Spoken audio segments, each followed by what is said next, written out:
जो विषय सिर्फ कर्नाटका का है लेकिन इसके राष्ट्रीय इंप्लीकेशंस हैं और कांग्रेस पार्टी और राहुल गांधी की सोच कैसी है ये इसका संकेत भी देती है. Karnataka government in the budget has publicly announced a 4% reservation for Muslims in government contracts. Karnataka सरकार ने अपने बजट में मुसलमानों के लिए 4% आरक्षण की घोषणा की है. अभी तक नौकरी तक समझते थे, अब सरकारी ठेकों में भी रिजर्वेशन हो रहा है और उसमें भी सीधा मुस्लिम्स के लिए 4%. कल देश ने शांति से होली मनाया. तमाम आशंकाओं के बावजूद क्या उत्तर प्रदेश, क्या बिहार, क्या मध्य प्रदेश, क्या राजस्थान प्रेम और सौहार्द में होली मनी और हिंदू और मुसलमानों ने एक नए एका का परिचय भी दिया, सद्भाव का परिचय दिया. और ठीक वैसे समय कम्युनल पॉलिटिक्स और वोट बैंक पॉलिटिक्स को एक नया आयाम दिया जा रहा है. देखिए, ये चीजें देखने में छोटी लगती हैं. क्या हुआ, सिर्फ 4% रिजर्वेशन तो दिया गवर्नमेंट कॉन्ट्रैक्ट में, लेकिन छोटी छोटी चीजें बड़ी बनती हैं. अब देख लीजिए, शाबानो हुआ, शाबानो के बाद 3 तलाक हुआ, बीच में राम जन्मभूमि में मंदिर निर्माण की बात हुई. ये सारी पार्टियां अपोज करती रही, कोई बदलाव नहीं हुआ. देश में काफी बदलाव हो गया. भाजपा कहां से कहां पहुंच गई. थोड़ा बहुत जो लोकसभा के चुनाव में इन लोगों ने विस्परिंग कैंपेन किया था, झूठ, कि भाजपा आरक्षण की विरोधी है, तो उसका कुछ असर हुआ. जनता को मालूम हो गया कि ये झूठ है. तो देखिए, क्या हरियाणा, क्या महाराष्ट्र और क्या दिल्ली, जनता ने जबरदस्त जवाब दिया, क्योंकि जनता नरेंद्र मोदी को कमजोर होते नहीं देखना चाहती, जो देश का विकास हो रहा है. बार बार हारने के बावजूद इनके हालत नहीं सुधरते. भाजपा की ओर से, हम भाजपा के राष्ट्रीय मंच की ओर से ये बहुत जिम्मेवारी के साथ कहना चाहते हैं, ये सब राहुल गांधी के इशारे पर हो रहा है. The BJP would like to emphasise categorically with some sense of responsibility that this reservation in Karnataka has been extended under full patronage and approval of Rahul Gandhi. Mr. Siddhar Maiya does not have the courage, not the political capital to announce on its own. ये हम बताना चाहते हैं. तो ये जो vote bank में competitive politics चल रही है, तो राहुल गांधी को लगता है मुझसे आगे बढ़े, लीड करे. वैसे राहुल गांधी जी कहां हैं? मैंने सुना है फिर वियतनाम गए. देवेंद्र बाबू, आपने दिखाया था कि वो जनवरी में भी वियतनाम गए थे ना, 10 मार्च को, जहां तक याद है. तो नया साल भी वियतनाम है, वियतनाम में होली भी वियतनाम में. मुझे भी बताया गया कि लगभग 22 दिन उन्होंने वियतनाम में समय दिया है. इतना समय तो अपनी कॉन्स्टिट्यूंसी में नहीं दिया रायबरेली में उन्होंने. लेकिन राहुल गांधी को एकाएक वियतनाम से इतना प्यार हो क्यों गया है? अब तो विपक्ष के नेता है ना, उनकी उपलब्धता होनी चाहिए ना हिंदुस्तान में. हम वियतनाम देश का बहुत सम्मान करते हैं, लेकिन ये सवाल तो पूछना पड़ेगा कि राहुल जी को वियतनाम से क्यों प्यार हो गया है. वो विपक्ष के नेता है ना, गंभीर सवाल है. Rahul Gandhi needs to explain his extraordinary fondness for Vietnam. We all respect that country. The PM also went there. But the frequency of his visit to Vietnam is very curious, ये हम कहना चाहेंगे. ये बात मैंने जो बताई कर्नाटक के मामले में, छोटी छोटी बातें बड़ी बनती हैं. जो पुराने पत्रकार हैं उनको याद होगा, आजादी के आंदोलन में छोटी बातें उठती थी ना, हमें ये चाहिए, हमें अपनी यूनिवर्सिटी चाहिए, हमें अपना एजुकेशन चाहिए, हमें सेपरेट वोटिंग चाहिए. Ultimately led to what? Division of India. छोटी बातें इस तरह से बड़ी होती हैं. और जिस प्रकार से कांग्रेस पार्टी इस कॉम्पिटिटिव वोट बैंक पॉलिटिक्स में और मुस्लिम अपीसमेंट पॉलिटिक्स में रोज एक नया नया पैमाना बना रही है, वो देश के लिए खतरा है, ये हम कहना चाहेंगे. क्या आज बंगाल, क्या आज कर्नाटका, बंगाल में हिंदू मंदिरों पर हमले होते हैं, वहां रोज नई नई बातें होती हैं। यह अपीजमेंट पॉलिटिक्स कहां तक जाएगी हम कहने उठाना चाहते हैं। कोई लिमिट होगा इसका? क्या आगे से मुसलमानों के लिए अलग लाइन लगेगी?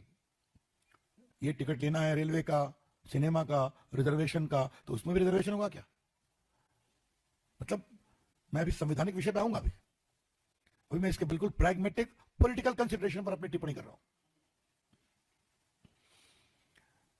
और फिर कहूंगा, मैंने संसद में भी कहा है 2 बार इसको, इतनी बार हारे हैं, कहां से कहां पहुंच गए, फिर भी समझते नहीं है और सवाल अपने को संभालते भी नहीं है। न समझते हैं न संभालते हैं। ये पूरा वोट बैंक पॉलिटिक्स का कितना बड़ा ग्रिप है उनके ऊपर, ये हम कहना चाहते हैं। बीजेपी इसका विरोध करती है और करेगी। आपको याद होगा कि आंध्र प्रदेश में 4% रिजर्वेशन दिया गया था। आंध्र प्रदेश हाईकोर्ट ने उसको कॉश कर दिया। मैटर सुप्रीम कोर्ट में कॉन्स्टिट्यूशन बेंच में पेंडिंग है, क्योंकि religious based reservation is not permissible under the Indian constitution. ये जो संविधान की बात बार बार करते हैं, उसमें स्पष्ट लिखा हुआ है सोशल बैकवर्डनेस, एजुकेशनल बैकवर्डनेस। उसमें तो हर जात के लोगों को देते हैं, अच्छी बात है, ओबीसी को भी देते हैं, मुस्लिम समाज के भी ओबीसी को आप दे सकते हैं, लेकिन सीधा गवर्नमेंट कंट्रैक्ट में हम देंगे 4% रिजर्वेशन, ये टोटली अनकॉन्स्टिट्यूशनल है।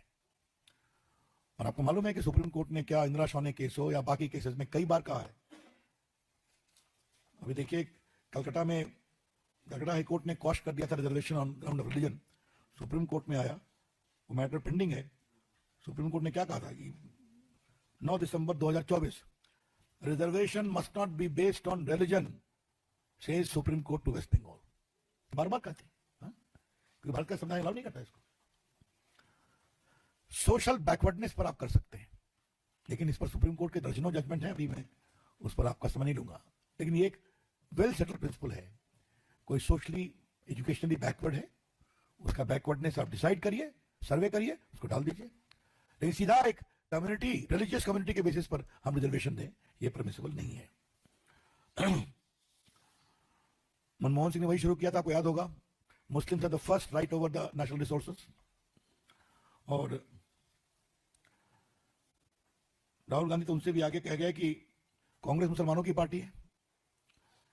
अमेरिका में कहा था कि मुस्लिम लीग सेक्युलर पार्टी है। मित्रों, आज देश के सामने हम दूसरी बात कहना चाहते हैं, और बड़ी कृपा होगी अगर आप इसको अपने तरीके से बताएं और दिखाएं। इस देश में 2 धाराएं हैं। एक धारा है मौलाना आजाद की, अब्दुल हमीद की, एपीजे कलाम की, उसके बाद रहीम रस खान, मलिक मोहम्मद जायसी की, अशफाकुल्ला खान की। एक धारा यह है।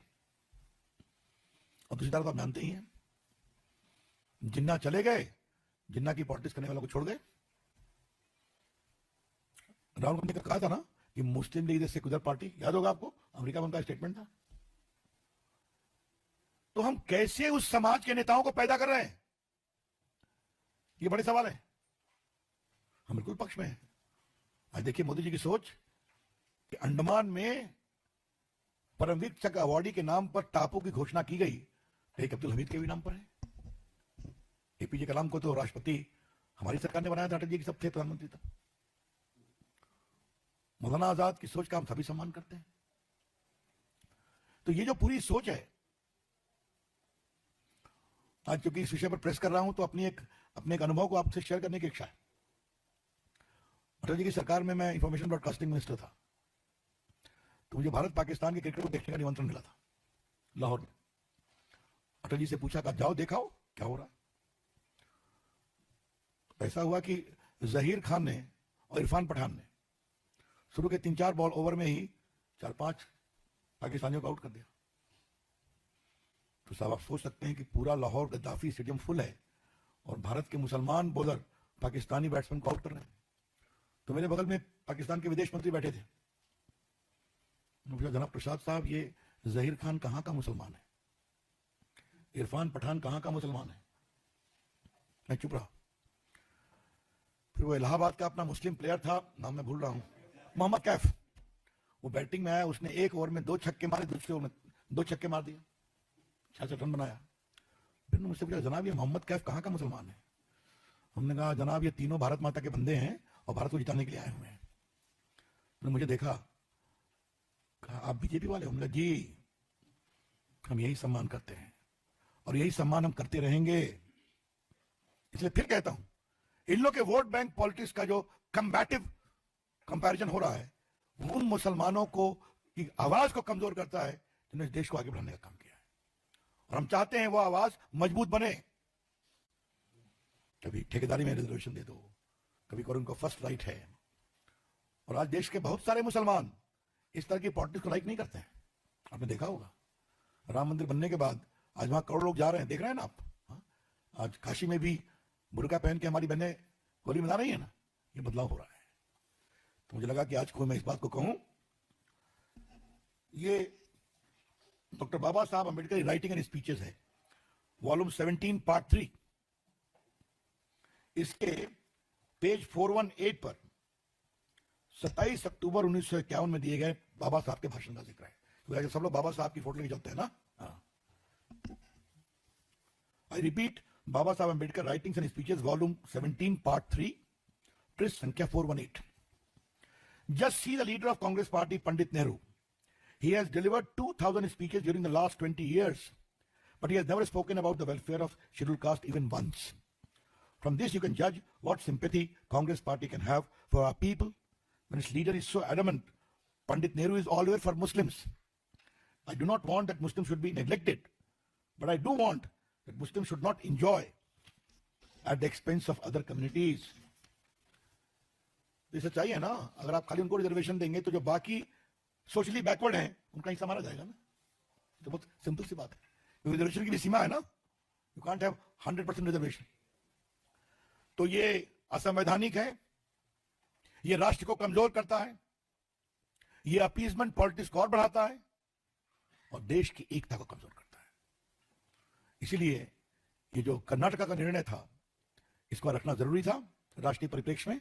हम इसकी बहुत भर्त्सना करते हैं, ये कोर्ट में चैलेंज होगा और मैं उम्मीद करूंगा कि राहुल गांधी समझेंगे, लेकिन नहीं समझेंगे, समझते तो वो है नहीं।